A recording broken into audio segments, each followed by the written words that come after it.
జనగామ జిల్లా ఏసీబీకి అవినీతి అధికారి పట్టుబడ్డాడు. జనగామ కలెక్టరేట్లోని ఈఈ ఛాంబర్లో 14,000 లంచం తీసుకుంటుండగా అధికారులు రెడ్ హ్యాండెడ్ గా పట్టుకున్నారు.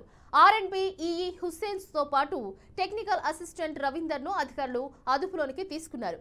బాధితుడు సత్యపాల్ రెడ్డికి పెట్రోల్ బంక్ ఎన్ఓసి ఇచ్చేందుకు అధికారులు డబ్బులు డిమాండ్ చేసినట్లు ఏసీబీ అధికారులు తెలిపారు.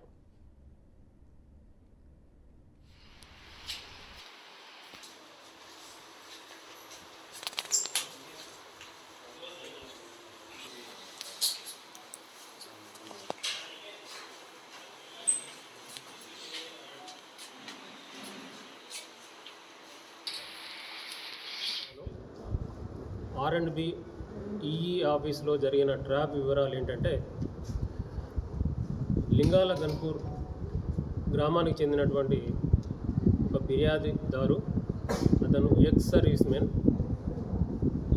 గత సంవత్సరము జూన్ నెలలో హిందుస్థాన్ పెట్రోల్ పంప్ వాళ్ళు ఇచ్చిన నోటిఫికేషన్ మీద అతని భార్య పేరున అప్లై చేసుకున్నాడు పెట్రోల్ పంప్ కొరకు.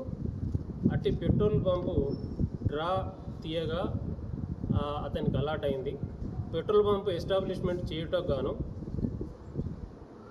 Commissioner of police Warangal NOC ఇవ్వాలి. అయితే ఆ ఎన్ఓసి ఇష్యూ చేయటం గాను సంబంధిత శాఖలైనటువంటి ఆర్ఎండ్బి department, Panchayati Raj, district Panchayat office, అలాగే పోలీస్, జనగాం, ఈ డిపార్ట్మెంట్ల నుండి రిమార్క్స్ కాల్ఫర్ చేస్తారు. సో అందులో భాగంగా ఎగ్జిక్యూటివ్ ఇంజనీర్ ఆర్ఎండ్బి డిపార్ట్మెంటు రిమార్క్స్ ఇష్యూ చేయడం కొరకు అతను ఫిర్యాదుదారు దగ్గర 12,000 రూపాయలు డిమాండ్ చేసిండు. 2,000 రూపాయలేమో ఆఫీస్ స్టాఫ్ కావాలి, తనకు 12,000 రూపాయలు కావాలని చెప్పి డిమాండ్ చేసిండు.